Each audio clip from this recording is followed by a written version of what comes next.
Government revenue is defined as the total income generated by the government through various taxes, including sales taxes on consumption and investment goods, property taxes on assets, and wealth taxes on the lagged value of wealth. Government revenue or national revenue is money received by a government from taxes and non-tax sources to enable it, assuming full resource employment, to undertake non-inflationary public expenditure. Government revenue as well as government spending are components of the government budget and important tools of the government's fiscal policy.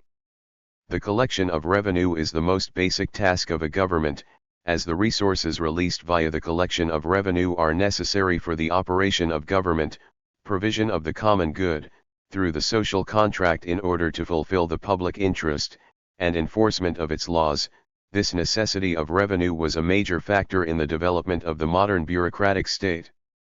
Government revenue is distinct from government debt and money creation, which both serve as temporary measures of increasing a government's money supply without increasing its revenue. Sources. There are a variety of sources from which government can derive revenue. The most common sources of government revenue have varied in different places and time periods. In modern times, tax revenue is typically the primary source of revenue for a government. Types of taxes recognized by the OECD include taxes on income and profits, including income taxes and capital gains taxes, social security contributions, payroll taxes, property taxes, including wealth taxes, inheritance taxes and gift taxes, and taxes on goods and services, including value-added taxes, sales taxes, excises, and duties. Besides, lotteries can also bring in considerable revenue for the government. In early 2009, the Australian government used lotteries to boost spending, generating more than $60 million in additional tax revenue for state governments. Non-tax revenue includes dividends from government-owned corporations, central bank revenue, fines, fees, sale of assets, and capital receipts in the form of external loans and debts from international financial institutions. Foreign aid is often a major source of revenue for developing countries, and for some developing countries it is the primary source of revenue. One seigniorage is one of the ways a government can increase revenue, by deflating the value of its currency in exchange for surplus revenue. By saving money this way governments can increase the prices of goods. Under a federalist system, subnational governments may derive some of their revenue from federal grants. Most governments have a finance minister that oversees government revenue. Governments may also have a separate revenue service dedicated to the collection of revenue. Throughout history, the way governments have been financed, the way they have generated wealth, has changed.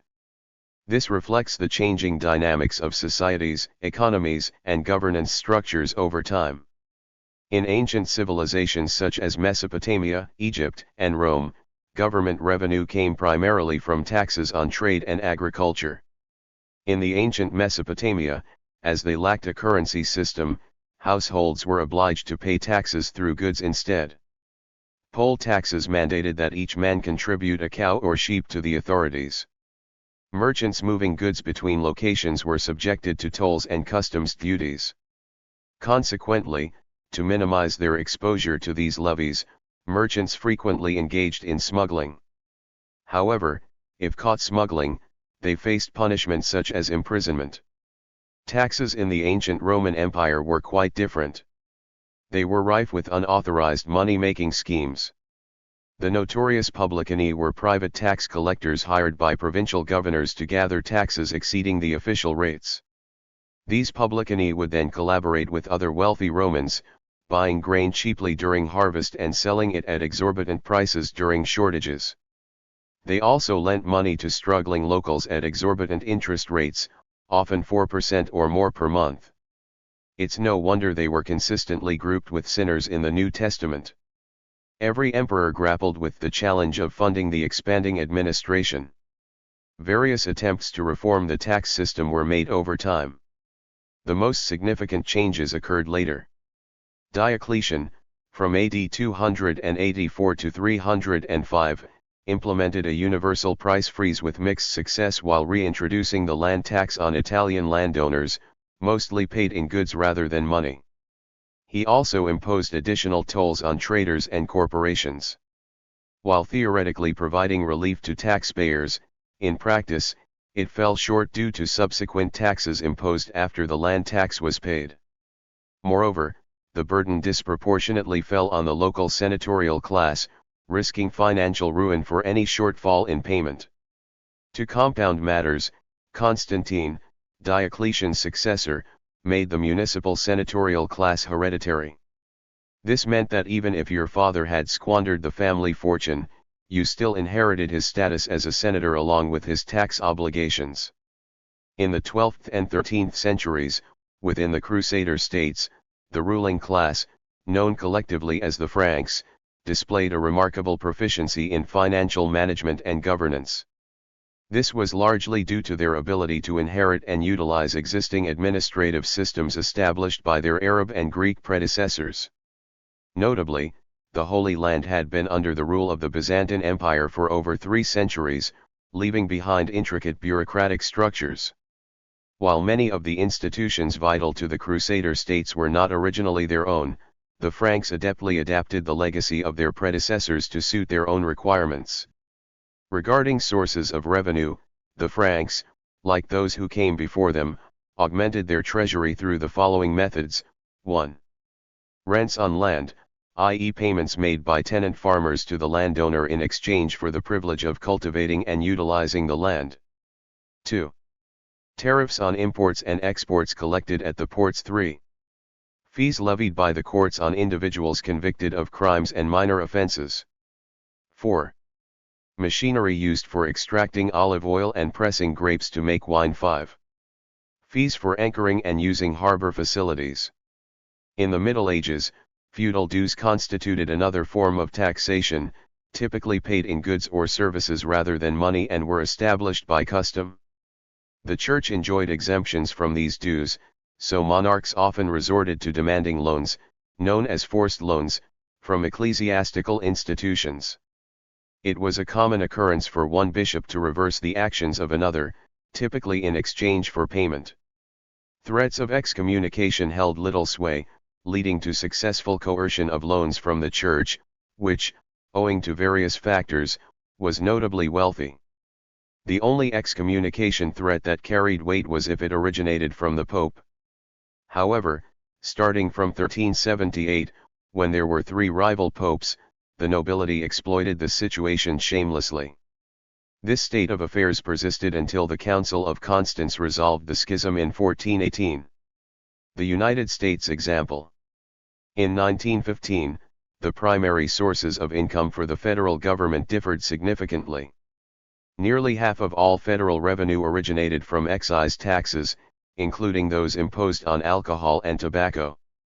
Additionally, 30.1% of federal revenue derived from customs duties, also known as tariffs, levied on imported goods from foreign countries.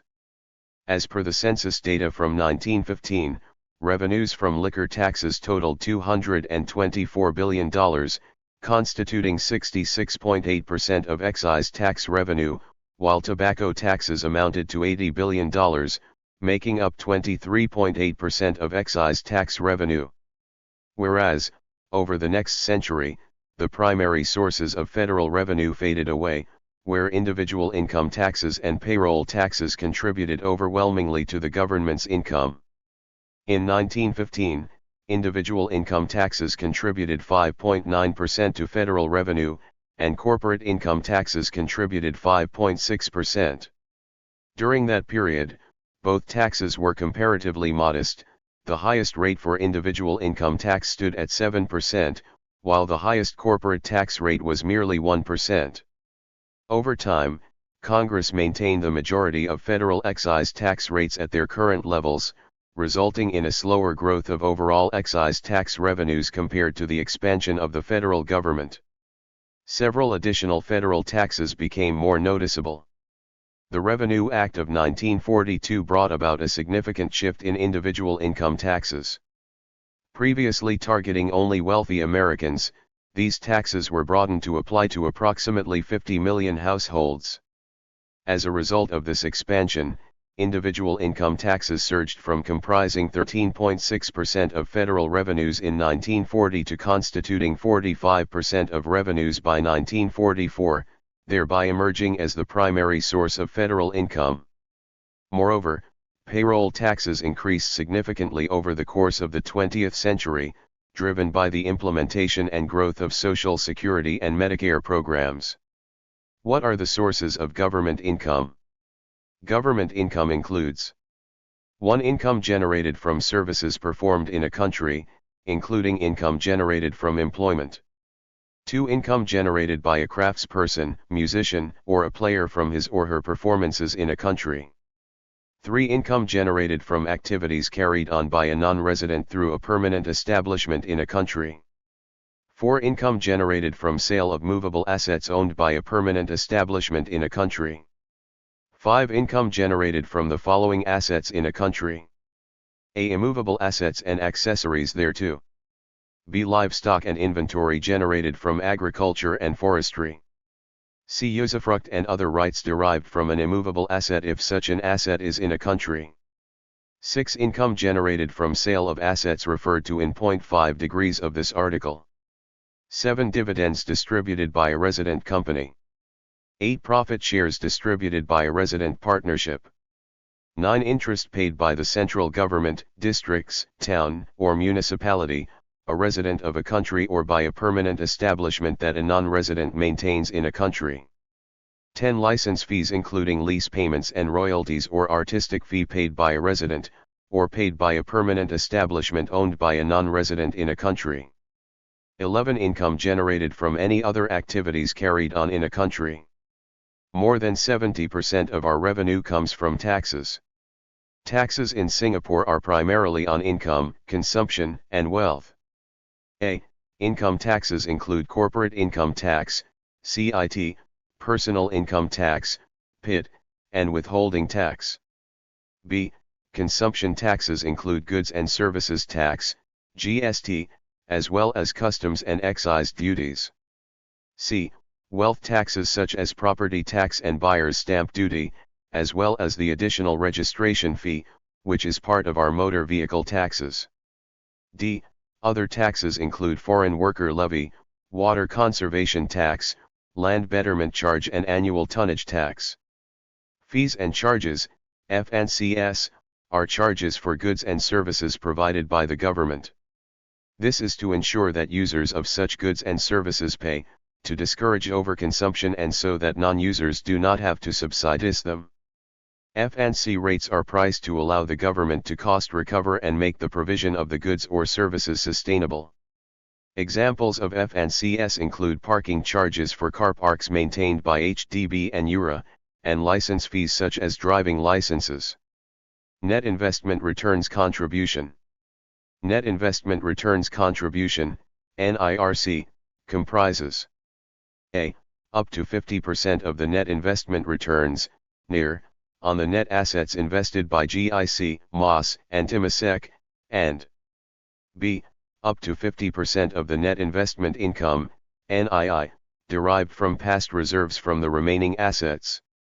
These investment returns on our reserves provide additional resources for government spending to benefit Singaporeans.